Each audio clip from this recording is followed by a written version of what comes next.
I remember when I first pitched the idea of Blexit, people thought that I was crazy, that there was never going to be a possible way to wake up Black America, to bring Black America and white America back together. And I remember thinking, it's so easy, actually, if you simply reverse engineer what the left has done, right? How did they do it? How did a girl like me, I'm quite bright, come out of high school and actually believe that conservatives were racist and had the worst hearts and wanted to send Black America back? How did I come out of high school thinking that and believing that? And the truth is that I was taught that, right? If you get the answers right, that is what you're learning in school. LBJ, Lyndon Baines Johnson, is taught to be a hero because he inked the Civil Rights Bill in 1964. People go, oh, he saved Black America. This Democrat president saved Black America. And they leave out all of the portions of the fact that he was an avowed racist. He used the N-word all the time. He was proud to be a racist, and that he said, in no uncertain terms, that he would have those N-words voting Democrat for the next 200 years. These are facts. You can look them up, right? So we're learning a partial history. You know, I was criticized, I'm always criticized, but one of the million times that I was criticized by the left, it was because they said that I was popularizing the idea of a plantation. They didn't like that rhetoric. They didn't like the idea of a liberal or a progressive plantation.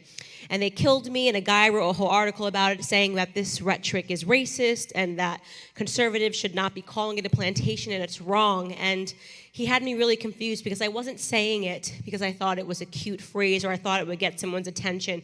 I said it because I meant it, right? I meant it after deeply researching and understanding how slavery worked in America, how it was able to function. What really opened my eyes to the idea of a modernized, updated plantation was actually Frederick Douglass's autobiography. In the first couple of pages, the first chapter, he talks about what it was like being a slave, and he says something that sent a chill down my spine. He said that he felt nothing when his mother died. He felt nothing when his sisters died.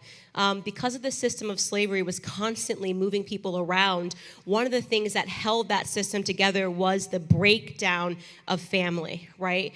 Remove that familial connection, that thing that you're supposed to be so center and important in our lives. The breakdown of family was central to slavery. And I thought, wow, that's interesting, because if you're talking about the breakdown of family, and I'm sure Larry Elder or Dinesh has said this already tonight, but look at the experiment of Black America today, right? A group of individuals who, in the 1960s, when Patrick Moynihan issued his report, they were shocked.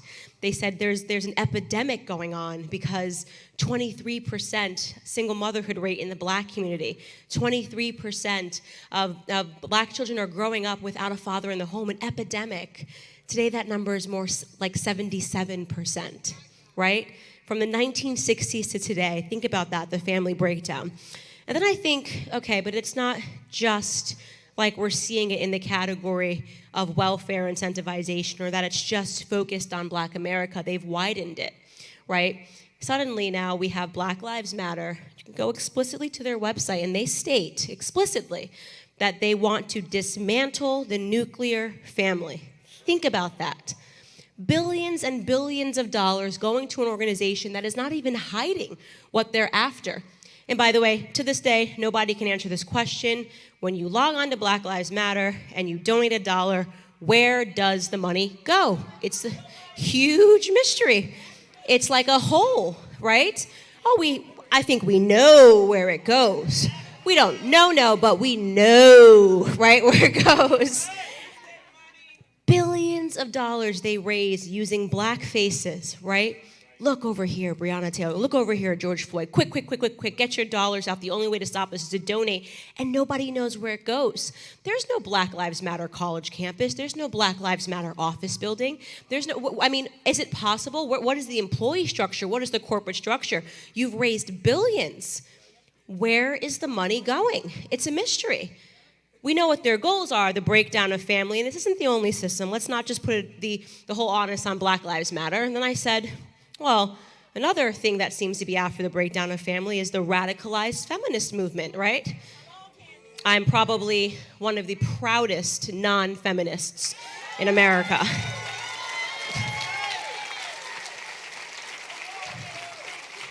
You have women running around telling other women that they don't need men, that is a token of your security in life, that you don't need men. The good news is that biology will take those people out, right? I mean, it's not going to end well, right? We don't have to fight that too hard, okay? That they'll finish themselves off eventually with that mentality. But what an idea to tell little girls that there's something fundamentally wrong with being a woman in general. We've seen this attack on femininity, right? It's like the uglier you can get, the more points you earn in the world of feminism. Shave your head, dye it purple, right? Wear baggy clothes, don't shower. This is like progressivism unleashed, right? The grimier you can look, then you're sticking it to the man, the patriarchy. But at the same time, feminism also says that the height of feminism is taking your clothes off, right? Right? Cardi B and WAP, right? That's the #1 song. You can laugh. It's the #1 song. There are girls on the internet doing this dance, popping on the ground, wearing less clothes. This is the direction that culture is going, because you know what? We also celebrate promiscuity now, is what radical feminism is about. Sex should mean nothing. It's okay if you want to have sex. It means this is it. This is liberation. Let me tell you something. If you think that the only way to make it in life you have to take your clothes off, you are not free. You are in bondage, okay? That is not freedom. And by the way, if you needed me to say it, by the way, if you think you're winning because you want to free the nipple, one of the many radical feminist campaigns, take your clothes off and be naked, and you think men are going to be upset about that, the patriarchy might be winning, okay? They might be winning. You have girls that are pretending that this is progressive, right? You shouldn't aspire to marriage, but you should aspire to sexual promiscuity. The radical feminism. And what are they after at the end of the day? The breakdown of family, right? They want you to think that you're going to be happy at the end of the day if you stay away and you don't value these things, if you don't value yourself and have respect and want to look for a man that respects and values you. Let me tell you something. There has never been a country in the history of the world that has survived without strong men, right? Value masculinity, right?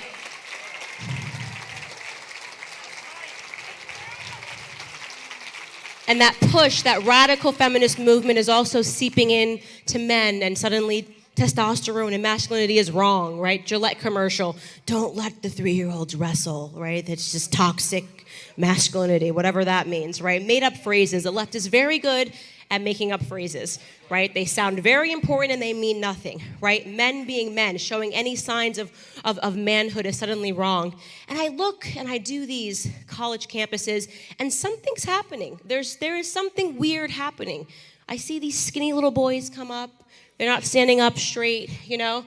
And I have a question. How could you possibly say, Candace Owens, that you don't see the horror of Ben Shapiro, you know? And I'm thinking, how old are you? And he'll say to me, I'm 20, you know? And I'm thinking, wow, a couple of generations ago, let me tell you, you are not the 20-year-old that could have ended World War II, okay? Something is happening.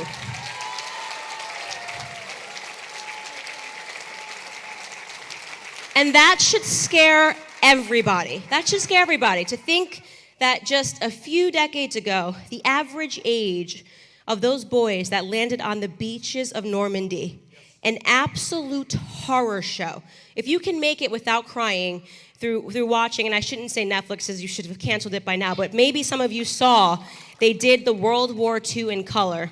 They put together a documentary, and they went through all of the video and the clips, and they colorized it, and it did something different when you could see the faces of these boys. Now, I'm not just talking about the American boys. Right? They did this documentary so well that you cried for the Japanese boys, you cried for the young German boys, you realized how young they were, right? You cried for the American boys, you cried for the British boys because you realized, my goodness, right? This war was fought by men that were 18 to 20 years old on average. Think about that, right? And there was a survivor of Omaha Beach, and he's talking, and he starts crying, and he starts talking about how on the boat over in Omaha, it was just bad luck of the draw. The worst beach you could have landed on would have been Omaha, and the Americans got that beach. And he's talking about how in the water on the way there, it was so choppy going across the channel that they were all just vomiting on the way there, and some of them were crying, saying, I'm never going to see my mother again. It was the same, when they were talking about the Japanese boys who were told that they had to kill themselves, and they were just crying because they were basically ordered to commit suicide, and they were terrified. And I'm sitting here and I'm crying watching this thing and realizing, and the armored ships dropped too soon, which allowed so many of them to just be killed, and they still ran, and they were using one another's dead bodies to shield themselves. And the average age was 22 years old on that beach. And I just think, my goodness, right? We had these people that you would think should be boys, should be home with their parents, and they were going to save Western civilization, right? And then you fast forward to today, and you have kids, boys the same age, literally crying outside of my events because I'm being handed a microphone. Like, that is the peak of their suffering right there, right? Like, oh my God, Candace Owens is coming to speak, and it's incredible. It's incredible, right? And this is what happens when there is this attack on masculinity. These boys wouldn't know what to do with the screwdriver if you handed it to them and gave them 3 days to figure it out, right? I mean, and it's pathetic, and it's sad. It's sad because they're being encouraged that you shouldn't want to do these sorts of things. Like, if, you shouldn't want to be able to put things together. You need to talk about your feelings. You need to talk about this. You need to talk about that. And I'm looking at this culture, and I say, that right there, the attack on manhood, telling women to be men, telling men to act like women. And what is it about? The breakdown of family and the breakdown of society.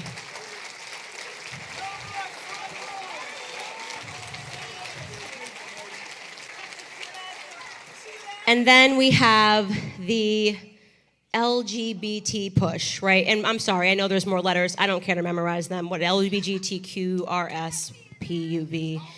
I don't know what's going on, okay? Every day we wake up and they tack on another letter, and they want us to learn a new word, intersectional. I mean, I'm done with the leftist vocabulary. But we get to the T, because that's the most important part, right? To me, right now, today, this push, and I have been outspoken against this, and you say, why? Why is the thing like bathroom signs? Do we really need to do that? Do we need to have a debate about bathroom signs? And yes, they're offended because this says women and this says men, but I'm not women or man. I'm intersex, I'm this, I'm that. And then you hear that they're pushing this agenda in the school system, telling children they can pick their genders. Trevor Noah, a few days ago, came out and said gender reveal parties should be a thing of the past because your child will tell you what gender they are. Now, about to be a parent, not one yet, but I can tell you that I did nanny, and the girl was 3, and she was convinced that she was a mermaid, right? The left would have it that I should be allowing her to stay in the bath forever because she is a mermaid. There's this thing called you're the parent and they are the child, right?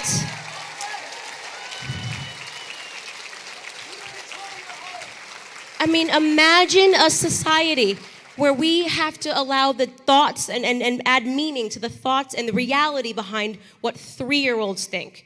This is what the left is after, right? And then you say, what do these things have in common? Attacked men, attack women, attack gender, attack all of these things. And the one thing that's in the middle is family, right? Because when you're encouraging children to change their genders and to go through sex change surgeries, right? The decision that they cannot reverse later in life, what you are basically saying is these kids will not be able to have offspring, right? All of these things are related to the breakdown of family. They want the family unit gone because that is the thing that has made Western civilization the strongest. The nuclear family unit is under attack in this country right now.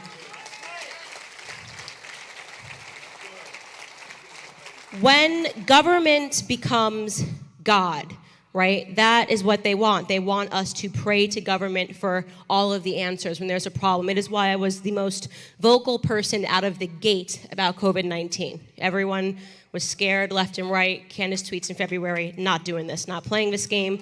I've been on a plane, I've been traveling, I've been shaking hands, I've been hugging people because I know what that is when the government starts trying to tell you how to live, okay?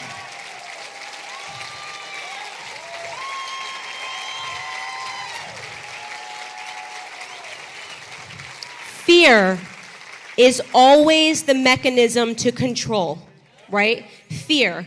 They will say something that you just go, well, we can't possibly challenge that. And the left is great at that, by the way, right? I was one of the first people, again, left or right, and got killed by both sides. The second the Me Too hashtag started trending, I said, nope. I know what that's about. People said, how could you, Candace? This is about sexual assault. This is about rape. I said, that's the point. The left has found something that everybody's uncomfortable challenging, right? Who would want to challenge a hashtag Me Too, this happened? Who would want to be the person to say this is wrong, right? Well, me, because I believe in due process, right? And I saw this hashtag happening in the Me Too movement, and I said, this is going to be the way the left takes down any man, women that they want to in a second, because they're now removing due process, right? How simple it is to remove due process. And I talk about this in my book, but is there any community that should have been louder against the Me Too movement than Black America? Did we not learn the lesson of what happens when allegations go unchecked? Do we not remember what happened to Emmett Till? How dare we allow the left to again say, no matter what, believe women. Hashtag blanket believe women. I mean, what an absurd idea. You should never hashtag believe women. You should never hashtag believe men. You should always hashtag believe facts, okay? Believe facts. And so they find these vulnerable points, and they get more extreme every single time. And then people don't realize it until it's gone too far. Everyone's shy to say, and then suddenly you look at Brett Kavanaugh, and then you go, whoa, that happened very quickly, right? Well, now we understand what they're really after. And the answer is always power. It's always power. And the COVID-19 just came. It was just too well packaged. The timing for me, it's like, wow, so we can't come together. We can't do this. We can't come together. We can't see one another. You're saying we all have to stay home by ourselves and rely on the mainstream media narrative to know what's going on outside. The one thing they have wanted, full control of the narrative, is exactly what you're handed when people can no longer go out and have experiences.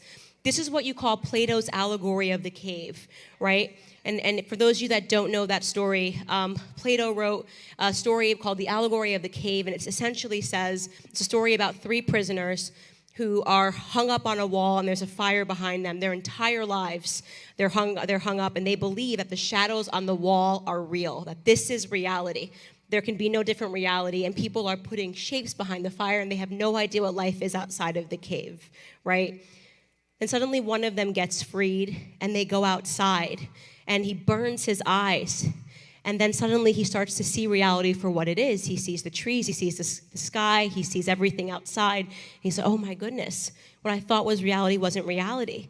But I have to go back and tell them. I have to go back and tell the remaining 2 prisoners of what's really outside. I've now had this experience. I understand what reality is, right?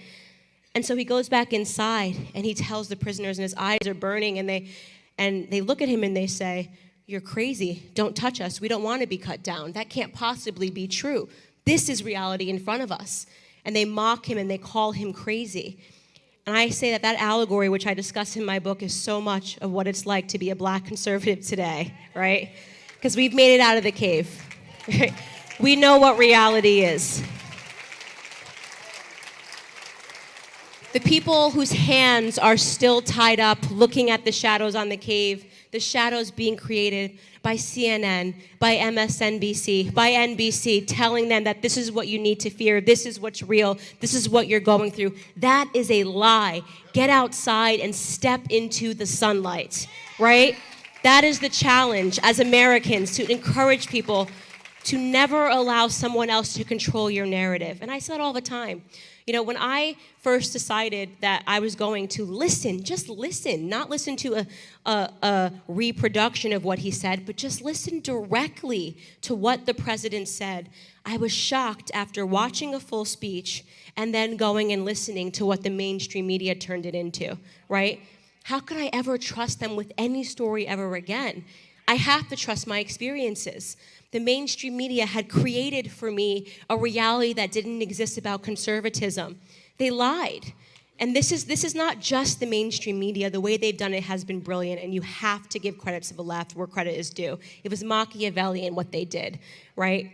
First, they realized that you have to attack every pillar and every structure that makes sense to people. So they attack God, right? First and foremost, you have to remove God. You have to remove faith. This is why in the media they routinely mock Christians, right? They say there's something wrong with Christianity. You're a Jesus freak. You're a Bible gun touting.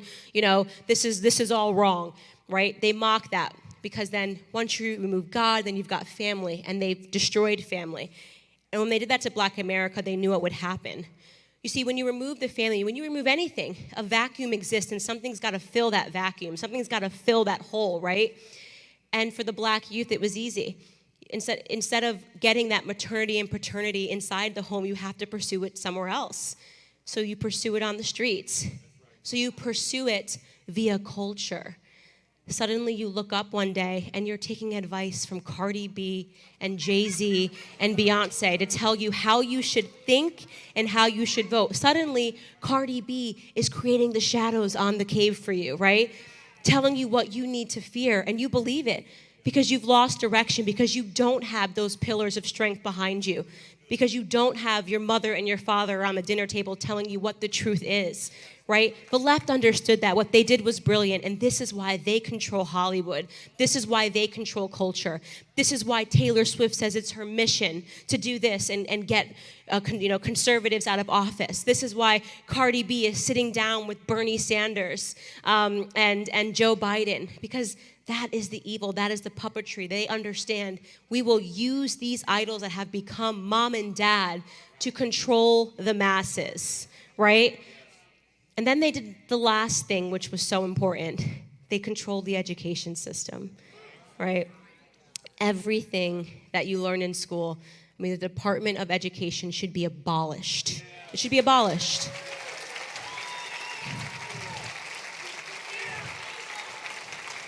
The 1619 Project, handing out to kids in first grade packets about white privilege.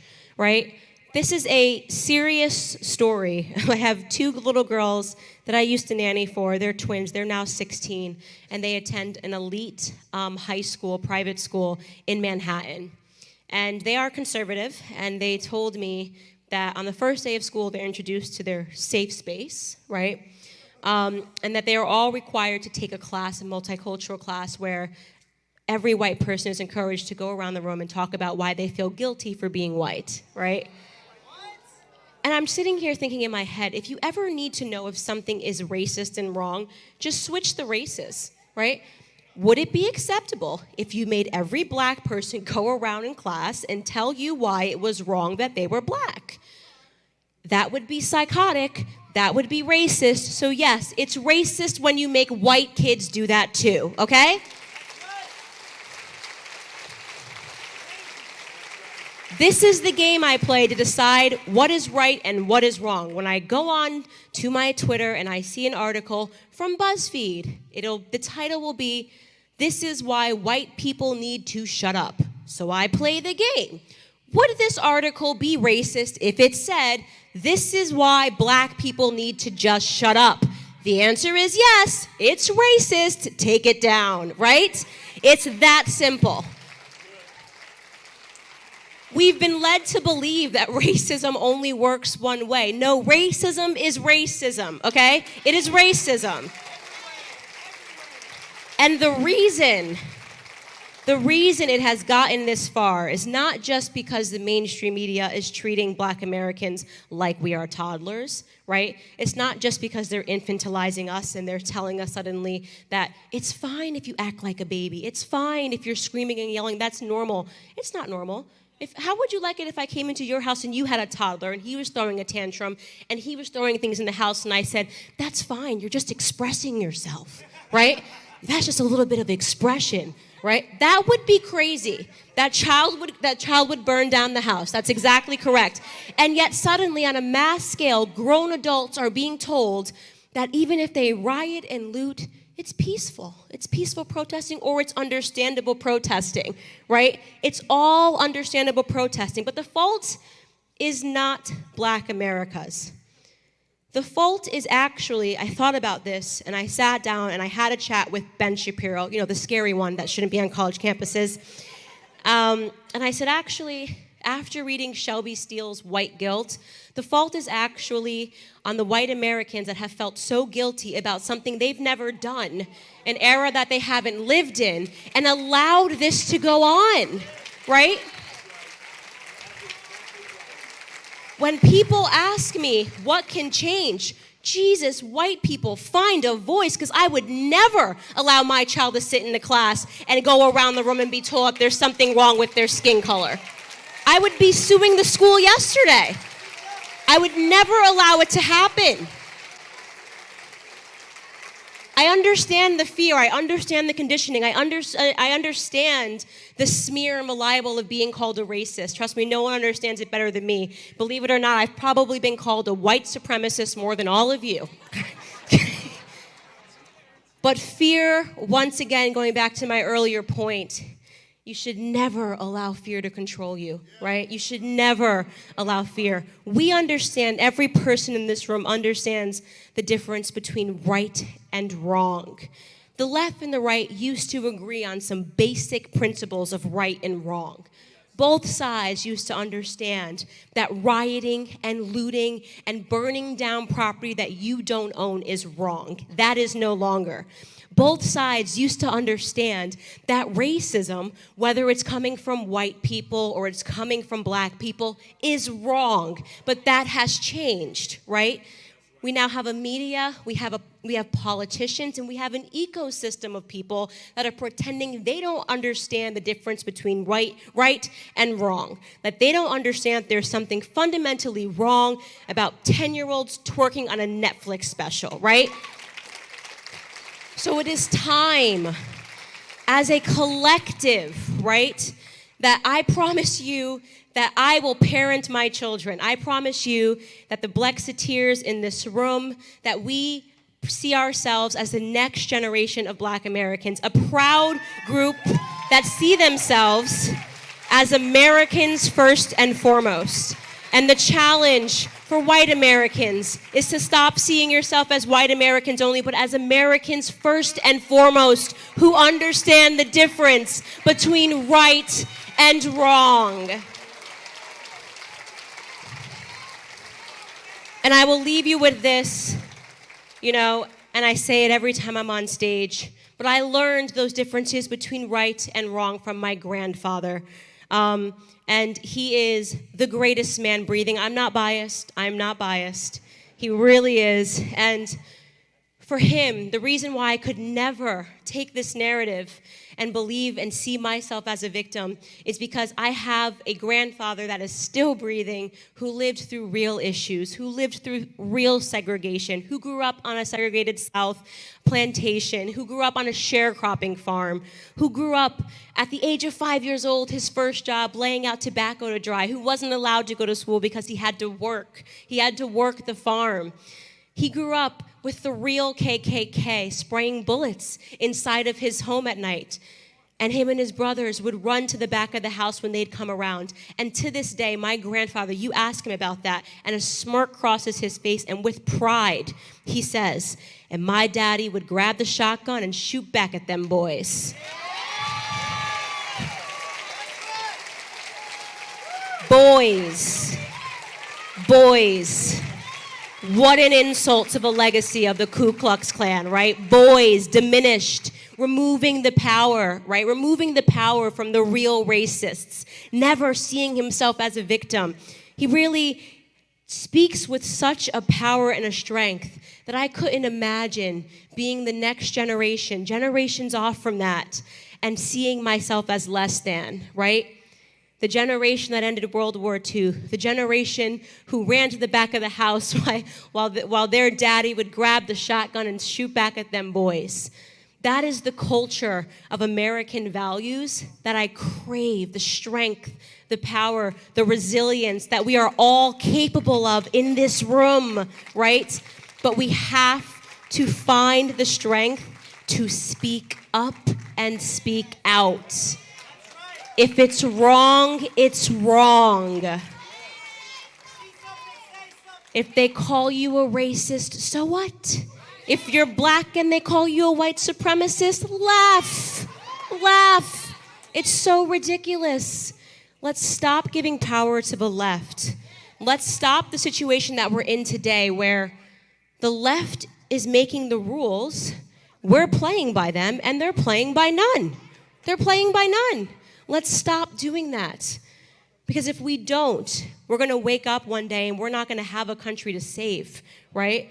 If you don't find your voice and realize that right now, this time in America is so critical, right?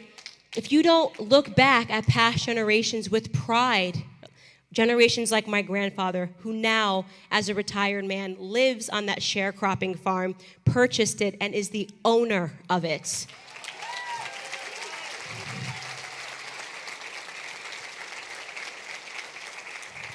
That story, the story of my grandfather, is the American dream. The American dream that if you work hard, never once in his entire life have I ever heard my grandfather say a negative word about a white person, despite living through the horrors, right? He always just says, you know what?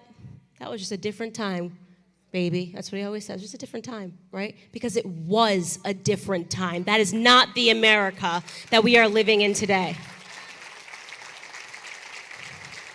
And how he got ahead is the same way that every person can get ahead. There's no hacks or shortcuts in life. It's very simple. What unites us all is not a skin color. It's not even a language, believe it or not. What unites us all in this room is the American philosophy. The American philosophy is that you can come to this country with the clothes on your back, barely speaking the language. But if you are willing to work hard and stay out of trouble, you can make something of yourself. That is what we fight to protect every single day. So, ladies and gentlemen, I leave you with that, to remember that the Blexit slogan is "We are the free, we the free." God bless. Thank you guys so much for having me.